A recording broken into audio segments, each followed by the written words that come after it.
El temor a la muerte mantiene a las personas esclavizadas. Lo sabía. Permítame darle un versículo antes que leamos en Génesis. Está en Hebreos capítulo 2, versículos 14 y 15.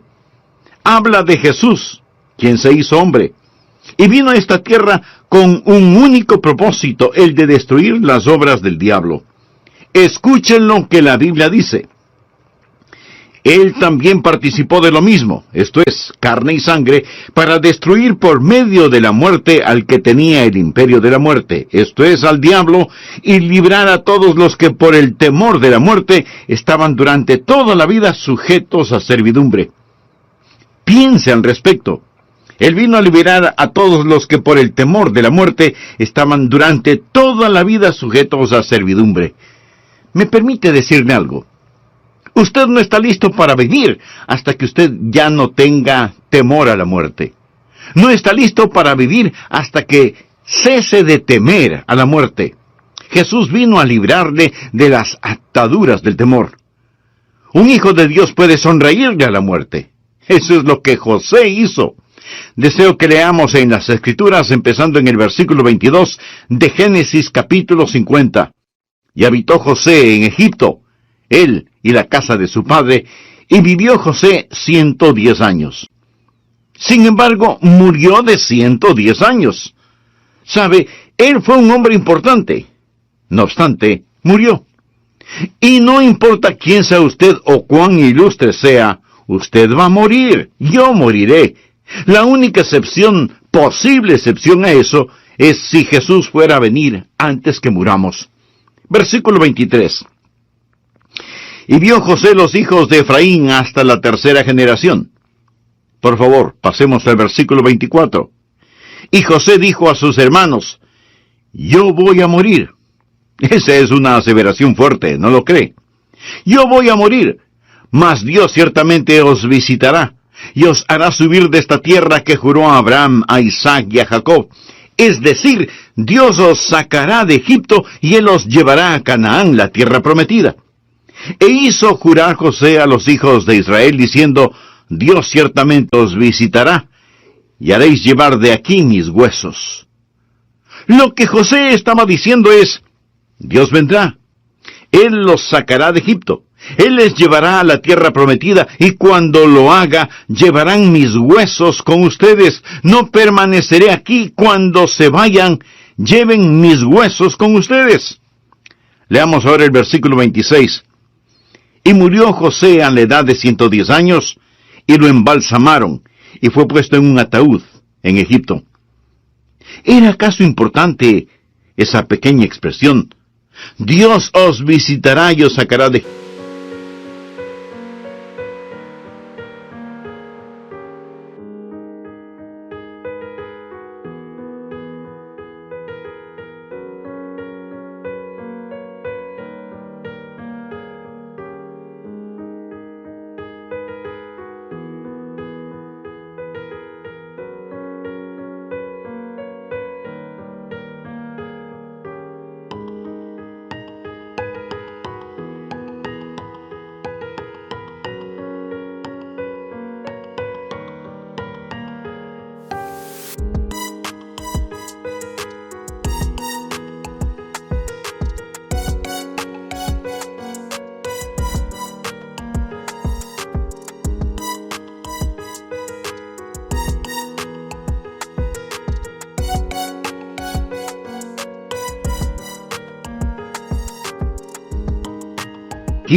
Y cuando los saque, ¿podrían llevarse mis huesos con ustedes, por favor?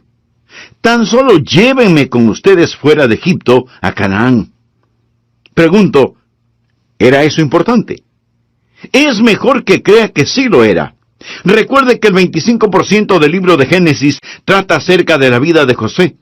Y cuando en el Nuevo Testamento se comenta de la vida de José, ¿sabe usted qué es lo único que menciona el Nuevo Testamento acerca de José? Es algo sorprendente. Es esta oración. Y haréis llevar de aquí mis huesos. Por favor, anote al margen Hebreos capítulo 11, versículo 22, y escuche lo que dice Hebreos 11, 22. Por la fe José, Por la fe, José, al morir, mencionó la salida de los hijos de Israel y dio mandamiento acerca de sus huesos. De todas las cosas que pudieron haber sido escritas acerca de la vida de José, por fe, la Biblia dice que él les recordó que un día el pueblo de Israel saldría de Egipto, se irían a Canaán, e hizo mención de sus huesos, y lo hizo por fe. Hoy hablaremos de la bendición en un ataúd de huesos, y voy a darle un bosquejo esquelético. ¿Está bien?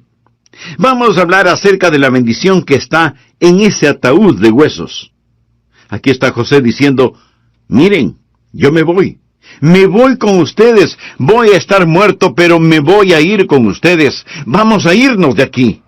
Ya no vamos a estar más en Egipto, nos vamos. Y cuando se vayan, llévense mis huesos con ustedes. Aún está practicando la presencia de Dios. José practica la presencia de Dios a la hora de morir. ¿Le gustaría poder sonreírle a la muerte? Cuando sus pies toquen esas aguas escalofriantes del Jordán, cuando sus seres queridos le rodeen en su lecho y susurren, si es así como llega a morir, ¿no le gustaría tener esa seguridad que José tuvo hace tanto tiempo? Deseo poner 3 puntos en su corazón que salen de este pasaje de las Escrituras, si usted practica la presencia de Dios a la hora de morir. El primer punto, necesitamos recordar las promesas inquebrantables de Dios. Usted no tendrá paz al momento de morir, a menos que usted se afirme en algunas promesas. Atesore esto en su corazón ahora. Permita que Dios, el Espíritu Santo, escriba esto en su corazón. Es imperativo que recordemos las promesas inquebrantables de Dios. ¿Cómo pudo José hacer esto? La Biblia dice en Hebreos capítulo 11, recuerde que fue por fe que José hizo mención acerca de salir de Egipto. Fue por fe lo que él dijo, llévense mis huesos con ustedes. Verá, José tenía la palabra de Dios. ¿Qué es lo que Dios había prometido? Escuche, más de 300 años antes que José dijera lo que dijo, Dios había hecho una promesa. Dios hizo una promesa a Abraham 3 siglos antes.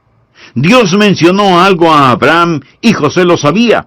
Y esa es la razón por la que José dijo lo que dijo. ¿Qué es lo que Dios le dijo a Abraham? Anote en el margen Génesis capítulo 15, versículos 13 y 14. Entonces Jehová dijo a Abraham, el nombre de Abraham en ese tiempo era Abram. Ten por cierto, quiere decir, puedes contar con esto, que tu descendencia morará en esta tierra. Es decir, ustedes irán a Egipto, y será esclava allí, y será oprimida 400 años. Mas también a la nación a la cual servirán, juzgaré yo, y después de esto saldrán con gran riqueza. Esto es lo que Dios prometió. Abraham, haré una nación grande de ti, pero tus descendientes irán a un lugar, una tierra que no es de ellos, estarán allí por 400 años. Después que habiten allí por 400 años, van a salir de allí, y cuando se marchen de ese lugar, ellos saldrán con muchísimas riquezas. José sabía esto, y esa es la razón por la que José dijo lo que dijo, por fe. Su fe estaba cimentada en la promesa inconmovible e inquebrantable de Dios. Desea poder sonreírle a la muerte. Usted quiere practicar la presencia de Dios a la hora de morir. Entonces, recuerde las promesas inquebrantables de Dios. ¿Y qué es la fe? Permítame decirle lo que es la fe. Fe no es pensamiento positivo. A mí me gusta el pensamiento positivo, pero eso no es fe. Fe no es seguir una corazonada. Algunas veces las corazonadas son buenas, pero eso no es fe. Fe no es el esperar lo mejor. Yo espero que usted espere lo mejor. Eso no es fe. Fe no es un sentimiento de optimismo. Me encanta el optimismo. Pero eso no es fe. Fe no es autoconfianza. Eso está bien si es que su confianza está primero en el Señor. Fe no es el desear algo. Entonces, ¿qué es fe? Fe es recibir una palabra de Dios y creerla. Hebreos 11:1 dice, es pues la fe la certeza de lo que se espera, la convicción de lo que no se ve. Esa palabra, esperar, no quiere decir tal vez o a lo mejor. Esperar en la Biblia significa una seguridad sólida como la roca basada en la palabra de Dios. La segunda venida del Señor se la identifica como la esperanza bendita. Eso no significa un bendecido tal vez, o un bendecido a lo mejor. Significa absoluta seguridad basada en la palabra de Dios. Fe es la sustancia de la absoluta seguridad basada en la palabra de Dios. Dios le hizo una promesa a Abraham, y Dios no miente. José, por lo tanto, al tiempo de su muerte, pudo sonreír porque él tenía las inquebrantables promesas de Dios. ¿Qué es fe? Mi amigo, fe no es nombrarlo y reclamarlo. Usted no lo puede reclamar hasta que Dios lo haya nombrado. Fe es permanecer firmes en las promesas de Dios. Y si usted me dice, pastor, ¿cómo es que José tuvo tanta fe y yo tenga tan poco? Pues le diré que José tenía su alma empapada en la palabra de Dios. En el pasado hubo un gran predicador, tan conocido como Billy Graham. Su nombre fue Dwight L. Moody. Él no tuvo una educación superior o entrenamiento en algún seminario, pero Moody, de acuerdo a su biografía, tuvo influencia en 2 continentes, estremeció a Norteamérica y Europa por Dios. Moody fue un hombre de gran fe, y cuando dio su testimonio en relación con su fe, él dijo, yo quería fe, y oré por fe, pero mi fe no crecía. Entonces leí en la epístola a los romanos que la fe viene por el oír y el oír por la palabra de Dios. Y dejé de pedir fe a Dios y me metí en la Biblia, saturé mi alma con la palabra de Dios y entonces mi fe comenzó a crecer y crecer y crecer. ¿Quiere usted tener la capacidad de sonreírle a la muerte? ¿Quiere usted practicar la presencia de Dios al momento de la muerte? Entonces recuerde las inquebrantables promesas de Dios. Note el versículo 24, mírelo de nuevo. Y José dijo a sus hermanos, yo voy a morir, mas Dios ciertamente os visitará, y os hará subir de esta tierra que juró a Abraham. Subráyelo. Juró a Abraham. Dios hizo un juramento. Si una promesa en la palabra de Dios no se cumpliera, Dios perdería su carácter. Dios sería un mentiroso. Dios hizo un juramento y rompió su palabra. Amigo, Dios no puede mentir. Recuérdelo. Así que, ¿qué es lo primero que necesitamos recordar? Las promesas inquebrantables de Dios. ¿Lo ha entendido? Bien. Segundo, el poder inconmovible de Dios. Nosotros necesitamos descansar en el poder inconmovible de Dios. Verá, las promesas sin el poder no significan nada. Note lo que él dice en el versículo 24. Él dijo, Dios ciertamente os hará subir de esta tierra. ¿Cómo podía estar tan seguro? Porque Dios es Dios. Él es el Dios omnipotente. Permítame decirle algo acerca de la fe. Hablamos de la fe inconmovible. Hablamos de la palabra inquebrantable. Ahora estamos hablando acerca del poder del inconmovible. Verá, la fe no es afectada por las apariencias. Piénselo.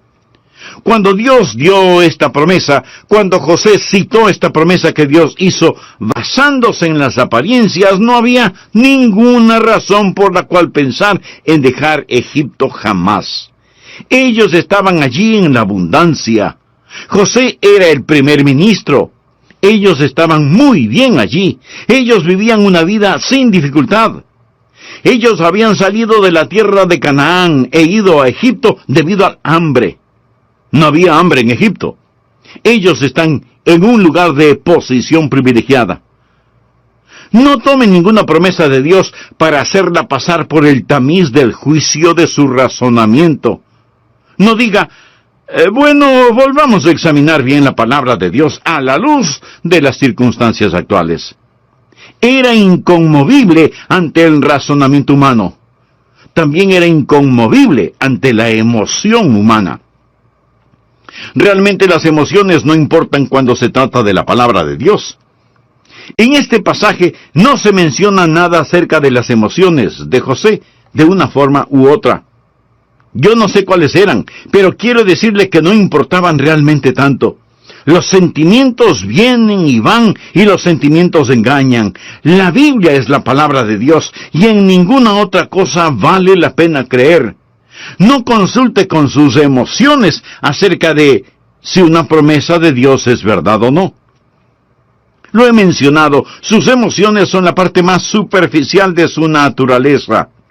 La salvación es la obra más profunda de Dios. Dios no hace su labor en lo más superficial. Olvídese de sus emociones. La Biblia no tiene mucho que decir acerca de sus sentimientos.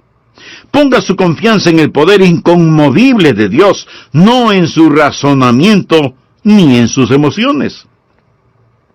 Se cuenta que Martín Lutero, el gran reformador, tuvo un encuentro cara a cara con Satanás. Y el diablo le dijo a Lutero, ¿tú sientes que tus pecados han sido perdonados? Y Lutero le contestó, no tiene importancia lo que yo sienta. Lo que importa es lo que Dios dice. Amén. Me gusta eso. Leí la historia de un muchachito que fue a una cruzada de avivamiento. Y en esa cruzada, el predicador predicó basando su mensaje en Juan 5:24. De cierto os digo, el que oye mi palabra y cree al que me envió tiene vida eterna y no vendrá condenación, mas ha pasado de muerte a vida. El muchacho creyó ese mensaje, entregó su corazón a Cristo y fue salvo.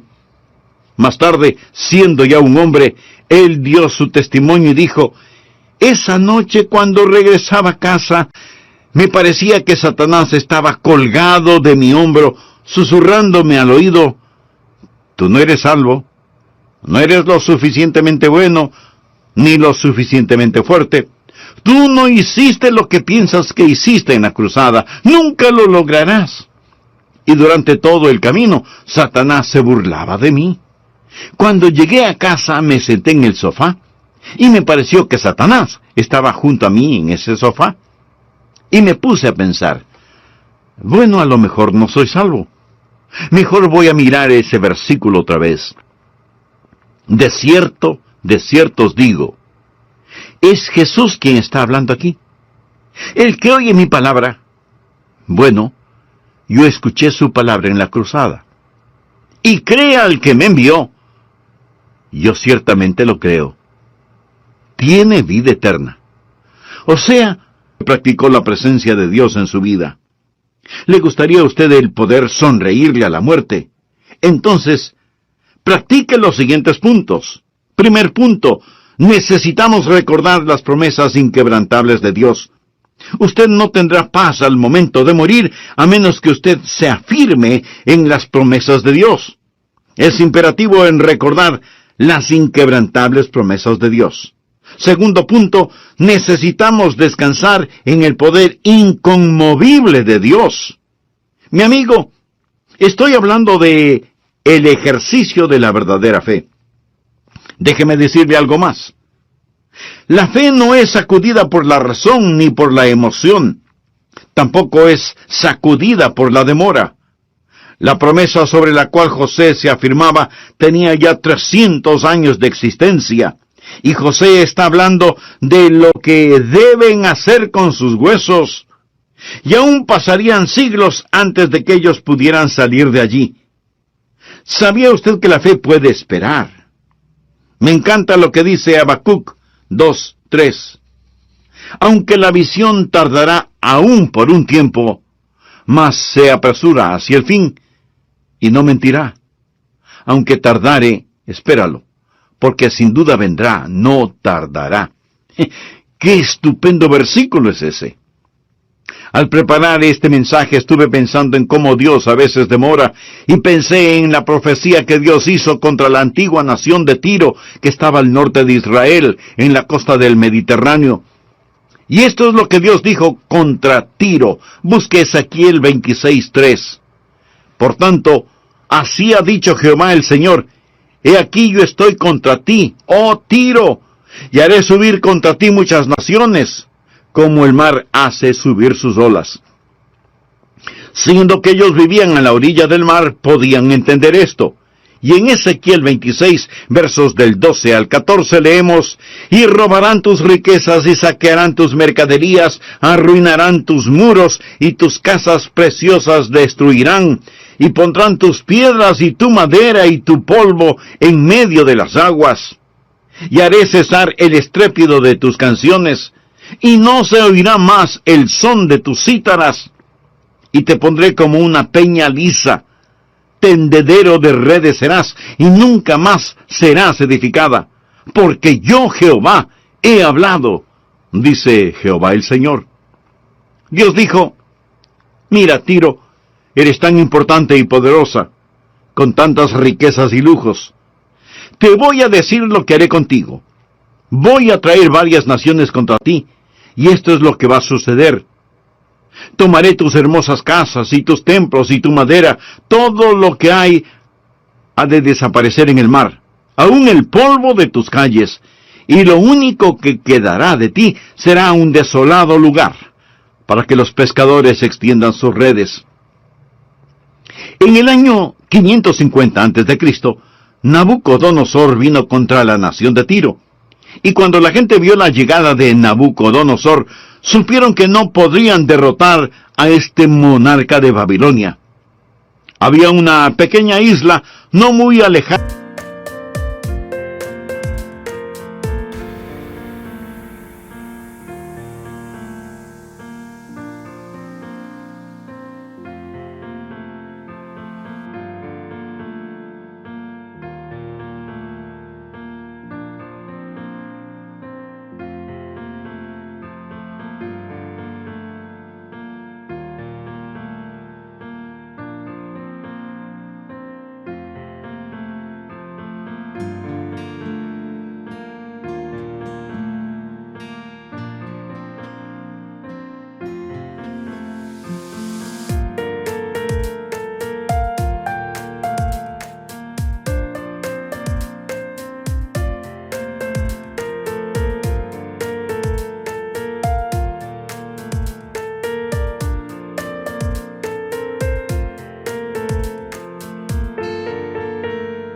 de la costa, y la gente huyó hacia esa isla, abandonando la ciudad.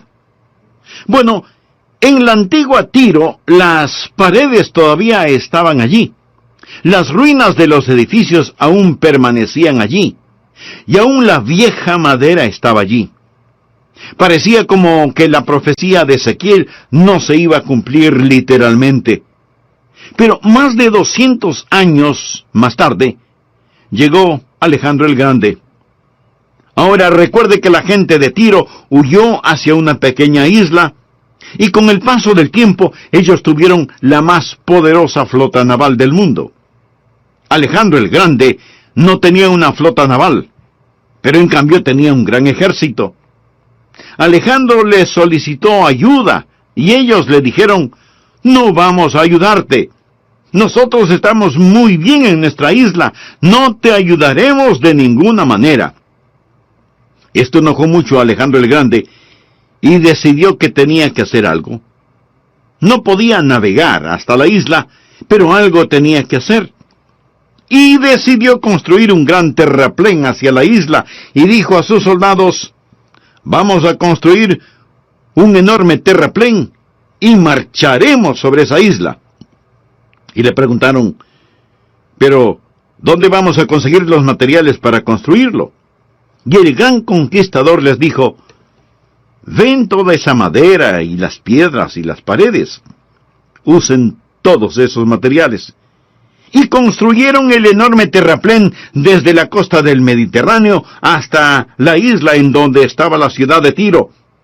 Cuando terminaron de construirlo, el antiguo sitio quedó pelado como una roca, en donde los pescadores extendían sus redes para secarlas. La profecía de Dios contra Tiro se cumplió literal y cabalmente. Amigo, escúcheme. Yo me alegro que José no trató de alegorizar las Escrituras. Me alegro que José no trató de espiritualizar las Escrituras. Cuando Dios dice que va a hacer algo, Él lo hará. Podrá demorar 500 años, pero lo hará, Él lo hará. Y lo hará en forma literal. Y la demora no significa nada. La gente me dice, bueno, pastor, si usted cree que Jesús vendrá otra vez, ¿por qué no ha venido ya? La Biblia habla de gente que dice cosas como esa. Por eso es que Pedro manifiesta, en los postreros días vendrán burladores, andando según sus propias concupiscencias, y diciendo, ¿dónde está la promesa de su venida? Porque desde el día en que los padres durmieron, todas las cosas permanecen así como desde el principio de la creación. Pero Pedro asegura que el día del Señor vendrá, y que no debemos olvidar que para con el Señor un día es como 1000 años, y 1000 años como un día. Ahora continuemos con el tercer y último punto. Si usted va a aprender a sonreírle a la muerte, ¿qué hace usted en primer lugar? Usted recuerda las promesas inquebrantables de Dios, y usted descansa en el poder inconmovible de Dios. Lo que Dios dice que Él hará, Él lo hará. Espero que usted lo crea. Dios los sacará. Fue lo que dijo José, su poder inconmovible. Tercer punto, la paz innegable de Dios. La paz innegable de Dios. Ese es el tercer punto. Verá, fue recompensada la fe de José. Anote estas escrituras en el margen. Éxodo capítulo 13, empezando en el versículo 19. Tomó también consigo Moisés los huesos de José. Cuando Moisés estaba preparándose para salir, dijo, bien, vayan a traer el ataúd, traigan a José, pónganlo en la carreta. Cuando anunciaron, salimos, adelante, vamos, llevemos sus huesos. Ahí iba el ataúd de José viajando, aunque Moisés no llegó a entrar en Canaán. ¿Quién los guió a Canaán? Fue Josué. Y usted leerá en el libro de Josué, capítulo 24, versículo 32, y enterraron en Siquem los huesos de José, que los hijos de Israel habían traído de Egipto. Lo enterraron en Siquem. Siquem es donde Abraham fue sepultado. Así que llevaron los huesos de José, y Moisés los cargó por las arenas ardientes del Sinaí, y Josué los cargó a través del Jordán en Siquem, y allí los huesos fueron enterrados en Siquem. Tal cual fue la fe que tenía José para creer, fue hecho. Siempre pasa como Dios promete que pasará. Pero, ¿por qué José dijo, tumbas? He estado dentro de la gran pirámide, increíble. ¿Alguna vez ha visto todos los accesorios que pertenecieron al conocido rey Tutankamón? Si usted alguna vez va a Londres, visite el Museo de Londres y vea todos los sarcófagos y vea esas momias allí en el Museo de Londres. Es algo extraordinario. Pero me alegro que usted no puede encontrar una de José allí. Es decir, José no era un materialista. Él tenía toda aquella fortuna. Él podía construir un monumento colosal. Y sí lo hizo. Él construyó un mejor monumento, un monumento de fe. Él poseía riquezas que Dios pudo confiárselas. Escuché de un abogado que se compró un automóvil BMW. Siempre había querido tener uno. Estaba tan orgulloso de su carro. Un día, cuando abría la puerta de su flamante vehículo para salir, otro carro pasó a toda velocidad, casi rozando su carro y destrozando totalmente la puerta. Y él gritó, ¡oh, no! ¡No mi BMW! Un policía que había visto todo, se acercó y le dijo, «Señor, ¿está usted loco? preocupándose por la puerta de su carro cuando tiene destrozado su brazo izquierdo. Y el hombre respondió, ¡oh, no! ¡No, mi Rolex también! Hay mucha gente que actúa así. Viven para este mundo. Solo les importan las cosas materiales. José no fue materialista. Él construyó un monumento de fe y él supo que Dios tenía un destino final aún para sus huesos. Déjeme darle algunos versículos. Daniel 12:2. Y muchos de los que duermen en el polvo de la tierra serán despertados, unos para vida eterna y otros para vergüenza y confusión perpetua. Juan 5, versos 28 y 29. No os maravilléis de esto, porque vendrá hora cuando todos los que estén en los sepulcros oirán su voz. Y los que hicieren lo bueno saldrán a resurrección de vida, mas los que hicieron lo malo a resurrección de condenación. Creo que cuando bajaron ese ataúd a la tumba en Siquem, José sabía que un día el Señor mismo, con voz de mando, con voz de arcángel y con trompeta de Dios, descenderá del cielo, y los muertos en Cristo resucitarán primero. Luego nosotros, los que vivimos, los que hayamos quedado, seremos arrebatados juntamente con ellos en las nubes para recibir al Señor en el aire, y así estaremos siempre con el Señor. Amigos, si conoce al Señor, conocerá las promesas inquebrantables de Dios, el poder inconmovible de Dios, y experimentará esa paz innegable de Dios cuando llegue el momento de morir. ¿Y qué les dejó a sus hermanos? Bien, siempre que esas personas veían esos huesos en ese ataúd, les recordaba de la brevedad de la vida y de la duración de la eternidad. Y si ellos estaban viviendo en prosperidad, esos huesos les recordaron que uno de esos días tendrían que dejarlo todo. Y si ellos estaban viviendo en la adversidad, esos huesos les recordaron que existía un mejor día por venir.